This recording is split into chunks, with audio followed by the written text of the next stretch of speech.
Thank you for watching this Hexagon Geospatial e-training module, Creating a Custom Application in GeoMedia. In this module, we'll highlight a standalone application.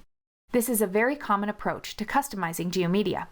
Many customers have the ability to create their own independent applications using the GeoMedia objects and possibly automation objects from other applications. There are several reasons why customization may be the best approach for an application. For example, this could be an effective approach when GeoMedia functionality is a small part of the overall application. It may be easier to create an application from scratch and then call GeoMedia functionality to perform certain necessary GIS tasks.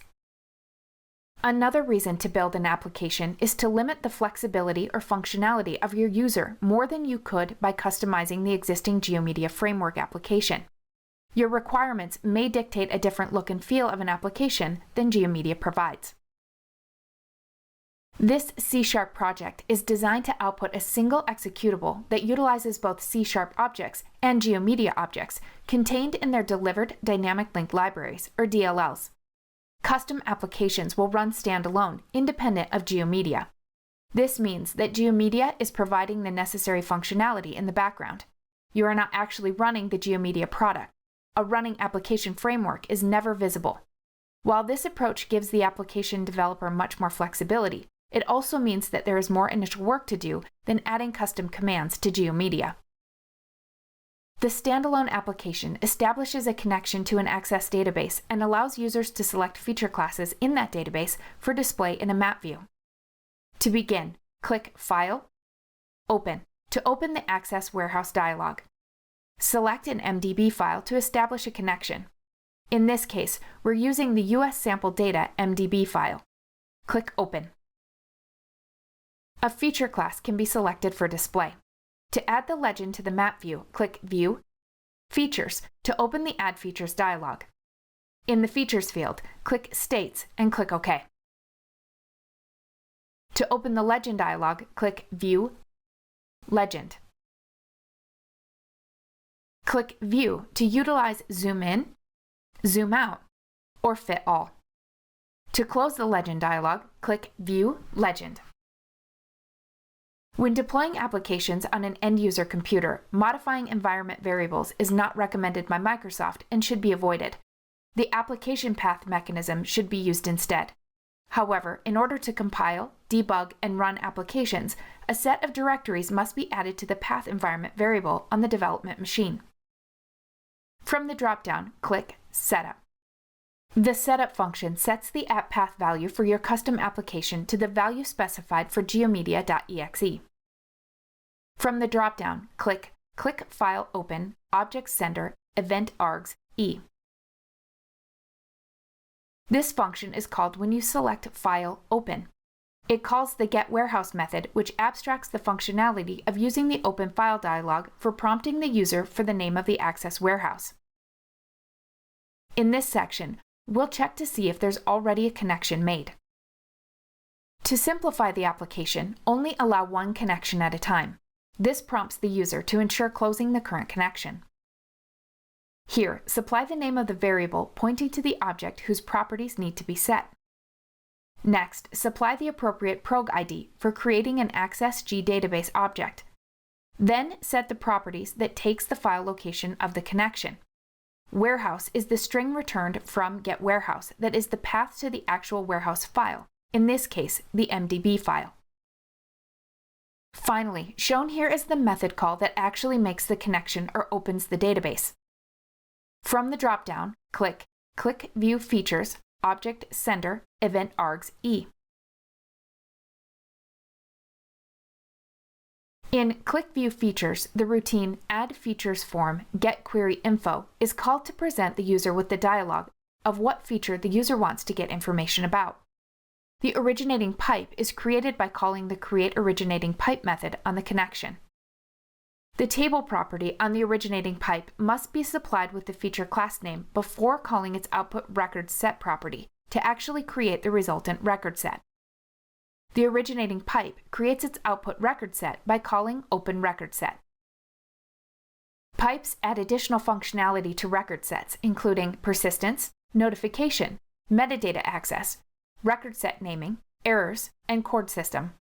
These additions add significant power to your GeoMedia applications.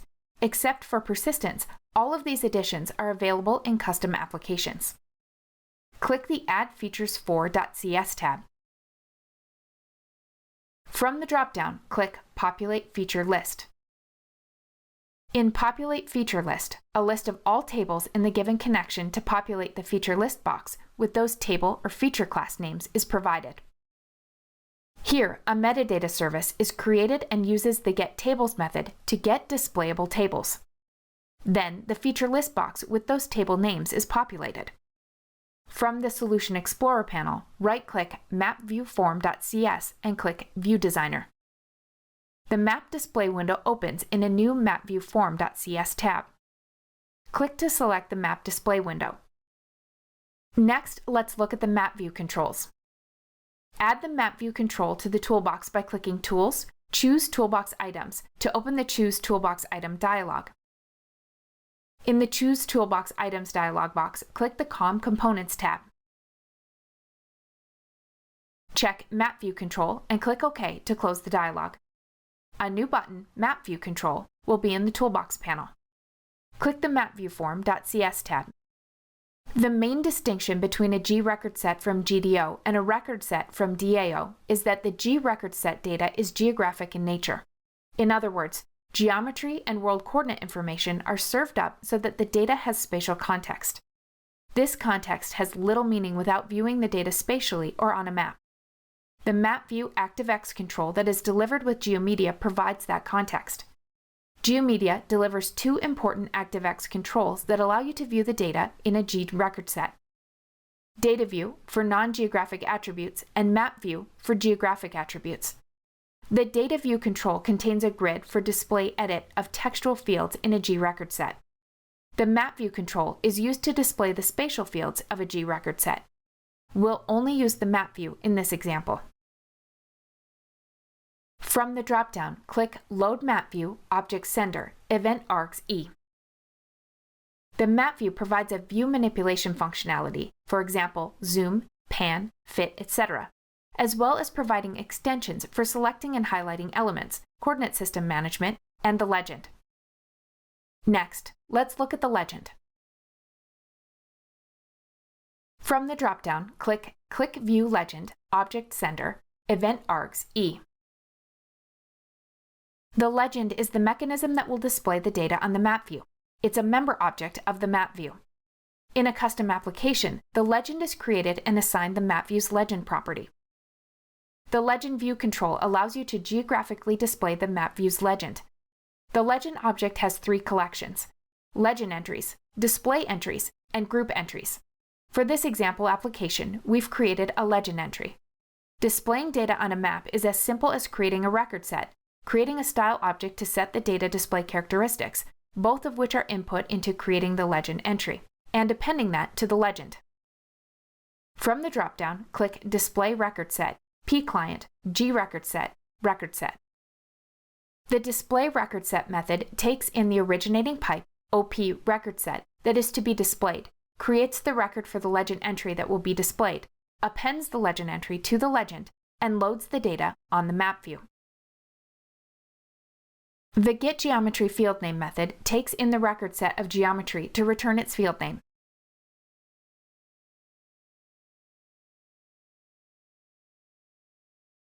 The getStyle object function takes in a geometry style type to return the geometry's style definition object. To see the application, click Start. The map display window opens.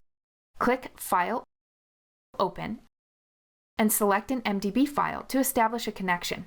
In this case, we're using the ussampledata.mdb file. Click Open.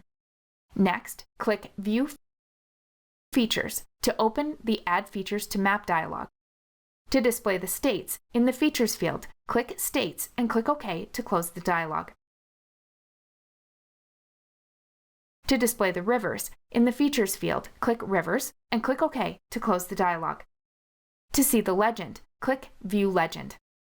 As you can see, the rivers and states are now listed in the legend.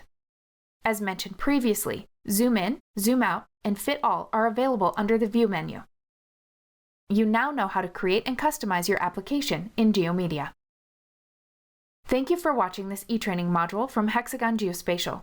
For more e-training, please visit hexagongeospatial.com/etraining.